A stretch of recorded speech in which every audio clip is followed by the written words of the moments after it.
Absolutely, one of the great cricketers of all time. Through the 60s, 70s and 80s, there were 6 great all-rounders in the world game. So Garfield Sobers was #1 amongst them. Then there was, well, think of them, Richard Hadley, Imran Khan, Ian Botham, Kapil Dev and Mike Procter. And Mike Procter is with me here right now. So incidentally are some youngsters who are watching the cricket today. Bring your mates along. Great to see you here. Thanks for coming. It's very important that we get the kids back to test match cricket. Procky, this is your place. Kingsmead was your home ground for so long. It's changed a bit. These two big stands weren't here for a start, were they? No. Afternoon, Marcus. Great to be back at Kingsmead. It is the home of cricket for me. It really is. I started here. Got my first class 100 here, got my last first class 100 here, and as you say, it's changed enormously. I mean, the change rooms were at square leg, bowling from this side. There are none of the stands up, so it really is a picturesque ground now. It really is. That's special. It is a special ground for me. Yeah. How are you? You had a bit of the old problem with the ticker there. How are you doing? A bit of problem with the ticker.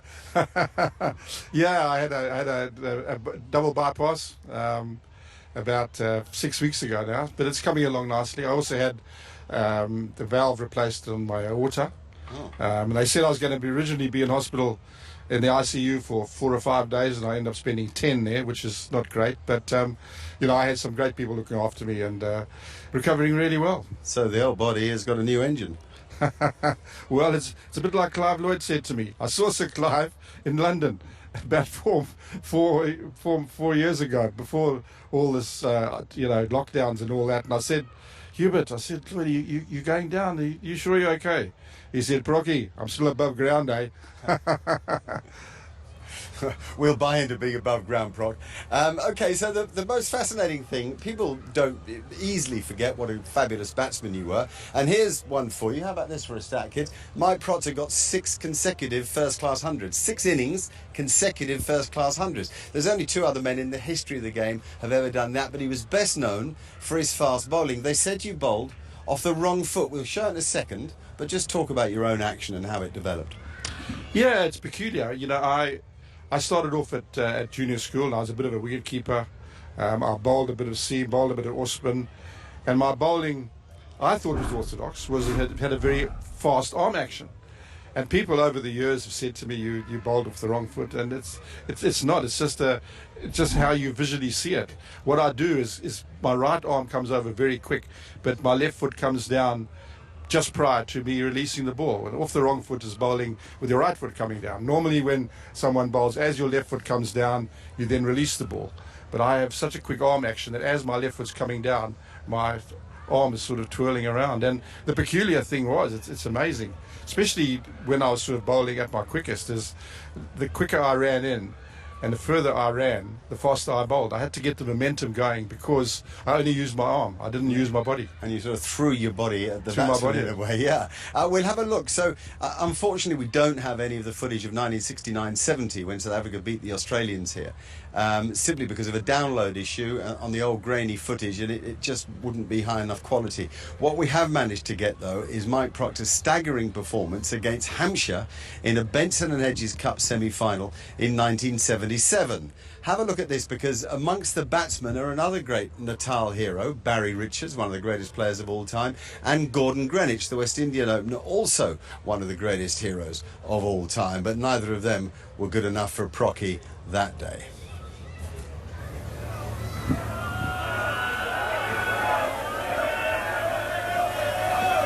Bowl him! What a great sight for a fast bowler. The middle stump removed without either of the other two. He comes in now. Procter round the wicket to Richards.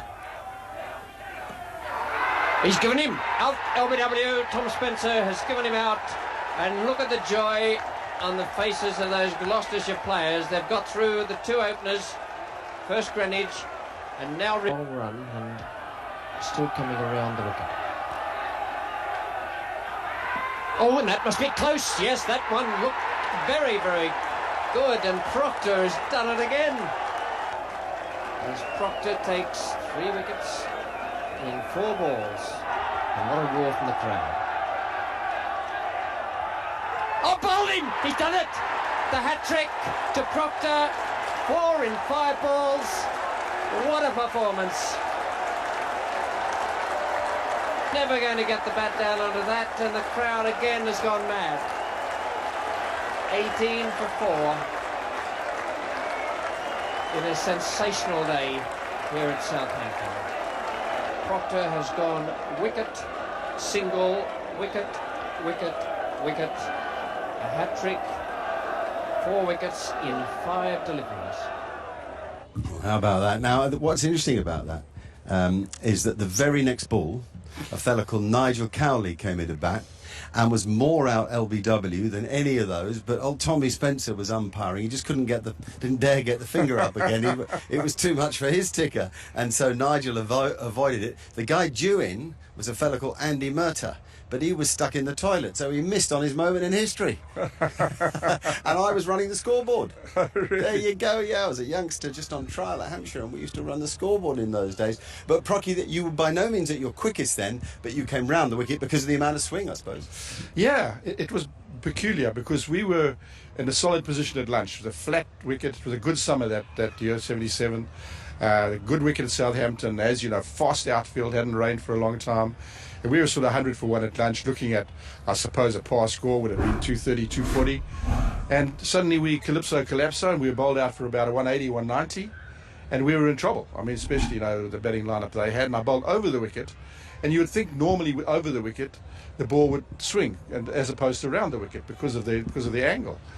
And nothing was happening for the first couple of overs. And I decided, well, go around the wicket, try something different. And the ball swung, which is unbelievable because of that angle. It swung a fair amount. And as you know, the more you pitch it up, the more it's going to swing. So they were all, very full deliveries. Okay, fantastic. How many hat-tricks did you get in your career? I think it was 4. Amazing, 4 hat-tricks. And this is a man who could seriously bat. So we're going to go back actually to Lord's, to a cup final in 1973, Gloucestershire against Sussex, who included the great test fast bowler John Snow. Here's Procky smashing around the park. Procter and skipper Tony Brown with the Stars. Marvellous stroke there by Procter. Very quick. Sighted that slower ball very, very quickly. Get that away on the offside there. That's his 50. A roar of applause from the Gloucestershire supporters here. The well-run 2 takes him on to 51. Really magnificent knock by Procter. Wonderful crowd acclaim.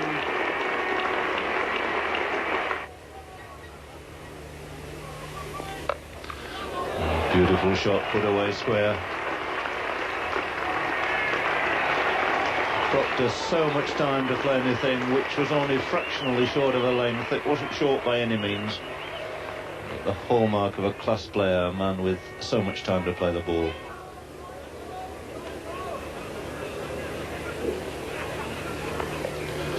Took it away fine, there's nobody down there this time.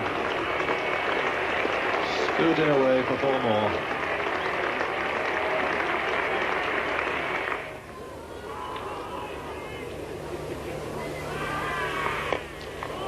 That's through again, glorious drive, 104 more from the moment it left the bat.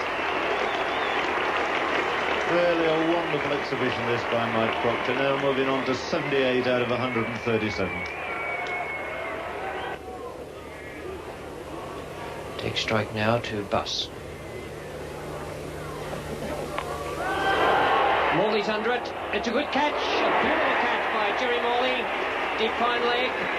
Procter is out, going for the 100 with a 6, and out with the total at 180. Magnificent innings. Well, that's great all-rounder. What is it with all you flamboyant all-rounders? You want to go to 100 with a 6? I'm not sure whether I did actually want to go to 100 for a 6. I wanted the 100. And then I thought, as the ball came down, I thought, well, we might as well give it a crack at a 6. But that's the way it goes. That's the way I played. And then you went into coaching, and of course you were part of that amazing journey to Calcutta in 1992. Clive Rice was captain of South Africa when South Africa were back into the international fold. And you've often said to me that amongst the things in your career that rate the highest as experiences and pride in South African cricket, this led the way. Absolutely. I mean, it really was just an unbelievable tour to India. I remember I was director of cricket at Northampton when Ollie phoned me and said we'd got back an international scene. And then suddenly asked me to be coach. I think that warmed our hearts to the Indian people, and I don't know, we have this relationship with India, and it's always been there. Very warm people, and just very privileged to have been around, met Mother Teresa. Very, very special. And then you would have become a selector. I brought in Neil Mackenzie here because being a selector is a difficult job, Proc. There's a lot of things to consider. Lots of things to consider, you know, especially when our players are out of form. Players cannot play because of injuries. And Mac, you were sort of involved in one of those aspects of my when I was Tell the story, Mac. Come on, tell the story. Well, I think I've been bullied into telling the story there. You have, by me, you have. But it's a good story. I thought he was going to pull me in, right talk here. about... It happened 20 yards away. Yeah, 20 yards on there. I thought he was going to pull me in talking about a schoolboy hero, his hundreds, his hat-tricks, but he's pulled me in talking about a selection. So anyway, the last time I played for South Africa, we played against Australia, and Mitchell Johnson, remember there was that crack on this ground, right? Straight on. And the late Phil Hughes and Simon Kaddish, they got 100 each. Missed the crack because they were obviously left-handed, and Mitchell Johnson ran in and broke Graham Smith's hand and callous for stitches. Anyway, we got a proper beating, and we were standing on the stairs at the back there shaking hands, and I got about 5 more Australian guys' hands to shake, and I felt this tapping on my back, and there was the great Mike Procter, and he turned to me, "I need a word with you." And I'm still shaking hands, and he said, "Unfortunately, you're not going to be making the Cape Town trip, the 3rd test match," and Morne Walker was with me as well. And so Morne, he got the same news, unfortunately. No one likes to be dropped, but if it's from your schoolboy hero, it probably eases it a little bit. Anyway, that was the drop, and I knew it was probably going to be my last test match at 30-odd, and I had to console Morne Morkel, who was only 20 at the time, and got to Cape Town, and obviously a good wicket there. And I've got a picture in my house that my wife loves. It was myself and my son looking at the sea, hand in hand. He was 3 at the time, and she loves that picture. It's in black and white, it's in colour, and I haven't had the guts, or haven't had the sort of demeanour to actually tell you that's probably the last time. That picture, every time I walk past it, that's the last time I played for South Africa. So hopefully she's not watching this broadcast. You went to the beach after the news you'd been dropped. Well, we got beaten early in the morning, and then everybody got to Cape Town. It was a flat deck. Yeah, well, you know, whenever you're not playing, it's a flat deck, but yeah, as I said, it's never nice getting dropped, but it's by a schoolboy hero, it's okay. Worth reminding everybody that Neil's dad, Kevin, was a fantastic player himself in the era of Clive Rice, who we saw in those pictures. Of all the players that you saw, the South Africans, understandably, get very keyed up by Graham Pollock and Barry Richards specifically, but you've got 1 or 2 others you put in their bracket, haven't you? Oh, absolutely. I mean, we went through that era when there were a lot of very, very good players around, and Neil's father, Kevin, I mean, he was a fantastic player. And I used to enjoy bowling to him. Well, sometimes not so much enjoy bowling to him because he was a very, very good hooker.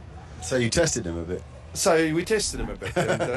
And we had a few, not altercations, but we had a few words on the field. But it was always great fun bowling to him. And tell me, because we were swapping emails the other day after a column I wrote about Barry and Graham and the best players that I had ever seen.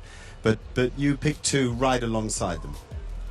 You had Viv and you had Gary Sobers. Viv Richards and Gary Sobers. Absolutely. I mean, Viv Richards was just something very, very, very special. I mean, and you know, you couldn't really rub Viv the wrong way. I'll never forget playing Gloucestershire Somerset, and Viv came in overnight. The game, Somerset couldn't win. Gloucestershire could end up not winning the championship, but we were going to end up quite high up. And Viv came in very casually, had a little waft outside the off stump, missed, and I gave it the teapot and what's going on here. And next day came, and I thought, well, we get Viv out, you know, we'll go through this lot and we'll win this game quite comfortably. And Viv played very loose. He had a play and miss, and he had a hook and missed it. And I was giving the teapot and what's going on. And he had about 20 odd. He took guard again, and he just changed.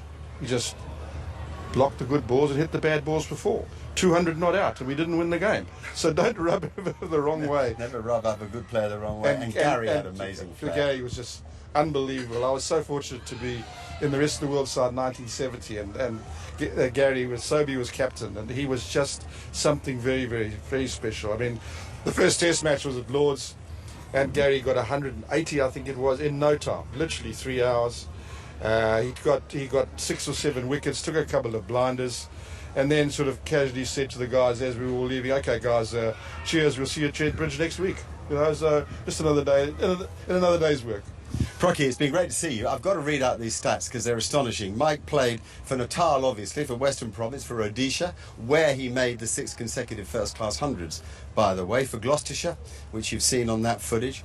He played in World Series cricket in the late 1970s, and, of course, for South Africa. He took 7 test matches for South Africa. He took 41 wickets at 15 apiece, and in his career, unbelievable, 1,417 wickets at 19 apiece. He also made an awful lot of runs at an average of 36.5 with 48 hundreds in his career. It's a startling performance from one of the great men of cricket, and he's had a rough time with the old ticker. It's great to see you here. Great to see you here at Kingsmead. Thanks for that little insight. Thank you for coming to watch the cricket today, all of you guys. What a privilege to be with Mike Procter. We'll see you back here at Kingsmead in just a moment.